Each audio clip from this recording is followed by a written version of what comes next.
What are the plans for the Bloodline heading into Survivor Series War Games is your topic today here on SCW. Judging by the Survivor Series poster, and how great does it look, by the way, the Bloodline are all on there with the cage in the background, the War Games on the logo as well. It does feel like that the Bloodline will be one of the teams going into the male War Games match. Of course, we've had it confirmed there will be 10 competitors going in each match, a 5-on-5 like a traditional Survivor Series match would be. So it feels like the Bloodline will be in there. So what I'm going to do during this video today, I'm going to give you my prediction, which I think is the most likely outcome. I'm going to look at the slight alternative that I think could also work with this. I'm going to show you how I would book this match as well, which is a bit of fantasy booking fun. And also, if the Bloodline aren't involved in War Games, what I would do for you is give you the most likely matches that they'll be involved in instead. So 4 chapters to this video. You can actually go to the chapters featured below if you want to skip ahead to anything, but I recommend you stick around for everything during this video. If there's sort of thing you like here on YouTube, then please hit the like button, share with a friend, and subscribe to SCW. Plenty of content released on a regular basis on WWE, AEW, Impact Wrestling, and much more. So without further ado, the Bloodline going into War Games, what is the most likely scenario? Let's look at WWE's storytelling right now. Well, they have a rivalry going on with the Brawling Brutes, of course. If you go back, we've had the Usos versus the Brutes in the last show, Crown Jewel. Sheamus was written off TV, of course, was not accompanying the Brutes because he had a 4-on-1 beatdown from the Bloodline minus Roman Reigns, which wrote him off TV. Of course, we know Sheamus was getting married. I assume he will actually return in the coming weeks leading into War Games. It does feel then 3 of the 5 spots would already naturally be filled, and Sheamus could be a long-term potential challenger for Roman Reigns going for that Universal Championship next. So that fills up 3 spots in War Games. Who could fill up those other 2 with a really bad impression there for you? It could be the New Day. I think that could be the likely one because they are after those tag team championships right now from the Usos. They've got a match lined up this Friday on SmackDown. Of course, if the Usos retain the championships, they break the New Day's record as the longest reigning tag team champions in WWE history. So this has been slowly building in the background as well. Of course, to stop the New Day winning those championships could be a case that maybe the Bloodline get involved. It could be a DQ finish. That could actually lead then to the Brutes coming out to try and make the save. That way, even perhaps we can have where it's a 4-on-4 to begin with. Maybe Roman wants to get involved in this, and maybe Sheamus making the return also can lead to that 5-on-5 and the War Games being announced. An alternative, there has been rumours that Jey Uso picked up an injury on the European tour, just to make it all the more fun. Why not Sami Zayn replace Jey Uso on the match on SmackDown? Of course, Jey then can have a bit of friction. Will Sami be able to keep up his end of the bargain? Is that the reason why the New Day could win those tag team championships again, to lead to that DQ finish and start building for that 5-on-5? I think that seems to be the most realistic direction right now. Maybe it's not the most favourable for some people. Like I said, the Brawling Brutes, the New Day, it's a fun lineup, but at the same time, does it lead to where you believe that this team would beat the Bloodline? So as a slight alternative of what you could do, I think the Brawling Brutes, like I say, do make the most sense right now. Another reason why, Pete Dunne and Rich Holland have been in War Games before in NXT. It's good to have that experience that goes into this match. Pete Dunne, he's got quite a bit of experience under his belt, believe it or not. Could pass a bit of, a bit of knowledge of how you can actually do this match. So I think that this could be a good way to go down to have them involved in this. But 2 other people that could be involved instead, why not someone like a Drew McIntyre? Could be quite fun to fill in there because him and Sheamus have got a lot of history. Perhaps maybe at this point the Brawling Brutes are now babyface. Drew McIntyre also babyface. Maybe they bury the hatchet. Maybe Drew McIntyre wants to get revenge after what happened at Clash of the Castle,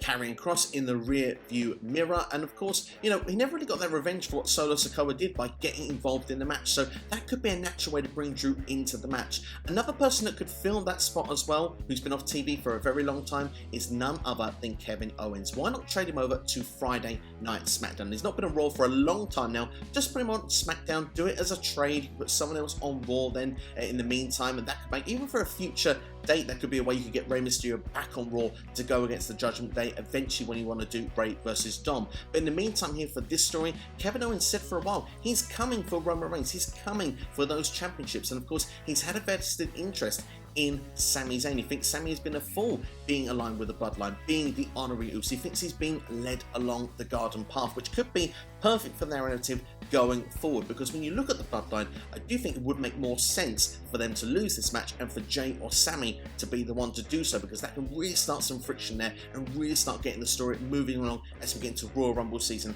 and for WrestleMania. So those are what I think are the two most realistic ideas. Let's do the fancy booking idea, shall we? Because Roman Reigns, he's defeated everybody, it feels. So you can come out on SmackDown and say, look, I've beaten all your top superstars, I've beat all your current up-and-comers, I've even beat your celebrities and your YouTubers. I've beaten everyone, I've defended these titles, both at the same time. No one is on my level. I am at God mode right now, and if you want to face me going forward, why should I put both championships on the line? I'm only going to put one on the line going forward, and this could lead to a Raw versus SmackDown invasion. Now hear me out before you start thinking, oh no, Raw versus SmackDown again. When is the last time Roman defended a championship on Monday Night Raw against the Raw superstar? Yes, he defended against Riddle in the summer, but Riddle had to come over to SmackDown to do so. Roman rarely appears on Monday Night Raw since winning both championships at WrestleMania earlier this year. It can be a case of, look, yeah, great, the United States Championship getting a lot more prominence, but Raw is missing a world champion, and they're not even getting a real opportunity to get a championship back on their show. And of course, who could be a great leader for that?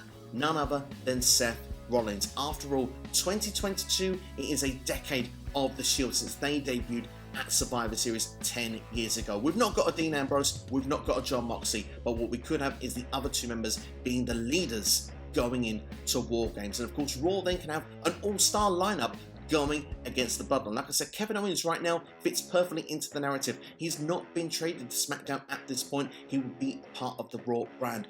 Bobby Lashley is another one who would love to see have a match with him, with Roman Reigns. You could get Riddle into the mix just because I think he would be a good fit to go into War Games, maybe to try and get a championship back on Raw so he can get himself into the title picture. He doesn't necessarily get a match with Roman Reigns should the Raw side win. And of course, the last spot feels quite open at the moment. Randy Orton would have been perfect, but he's out on the shelf right now. So for me, Austin Theory, perhaps Johnny Gargano are the best fits. For me, as he's picking up more victories than Austin Theory right now, Johnny Gargano would be my selection. And like I said earlier, has experience of NXT's War Games over recent years. So I think Johnny Gargano would be a good fit to round off that five right now. And perhaps to add a stipulation in, if the Raw side pick up the victory, then perhaps we can get a fatal five-way, and that way the winner of that gets to take on Roman Reigns either on a Raw to kick off the new year perhaps, or maybe even at the Royal Rumble. I think that could be a good spot there.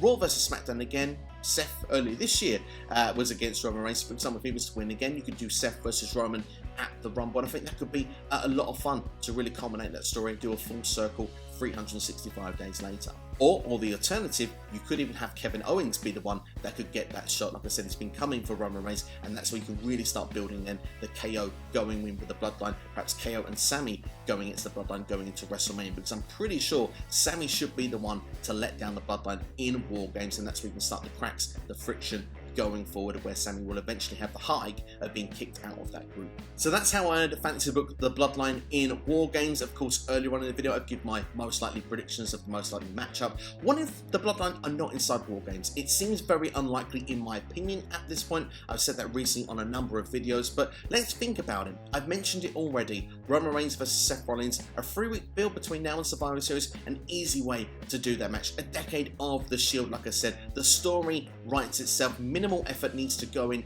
to make that match a possibility. So it does feel like that would be the most likely where Roman Reigns would show up to work here. On the flip side, I've mentioned already with the Usos, being feuding with the Brawling Brutes. Also with the New Day, you can either do a Survivor Series elimination style tag team match, an 8-man tag team match with Sami and Solo on that team against the Brutes and the New Day, or you could even do perhaps a triple threat tag team match for the tag team titles, the Usos, New Day, the Brutes. Why not throw in like a TLC or something? I think that'd be quite a fun stipulation to do.